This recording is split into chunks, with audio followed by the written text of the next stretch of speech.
رفعت سلطانوف زاده تاجیکستان و گمانبر در سوءقصد به جان همسر یک تاجر قزانی از تاجیکستان به قزان آورده شده است. در این باره خبرگزاری ریالنای وریمیا اطلاع داده است. سوءقصد فرمایش روز 14 اکتبر صورت گرفته است. زاده تاجیکستان که ظاهرا شهروند روسیه نیز هست، به گفته مقامات روسیه به ایرین شویروی 34 ساله در افتاده و گردنش چند دفعه کارد زده همان شب به تاجیکستان فرار کرده است.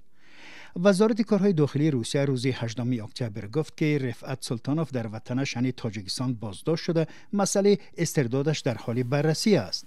بنا به گزارش او را روز 19 اکتبر برای پاسخ دادن در نزد قانون به قزان بازپس فرستادند. مقامات تاجیکستان درباره این پرونده هنوز چیزی نگفتند. رفعت سلطانوف یگانه گمانبر در این سوءقصد نیست و در رابطه با پرونده در تاتارستان 6 نفر را بازداشت کردند. در میان آنها فرمایشگران احتمالی سوءقصد، صاحبکار و شوهر جوانیده ایوان شویروف و خسرش نیز هستند. سردار خدمات امنیتی شرکتی آنها و 2 تاجیک تبار شهروند روسیه نیز دستگیر شدند.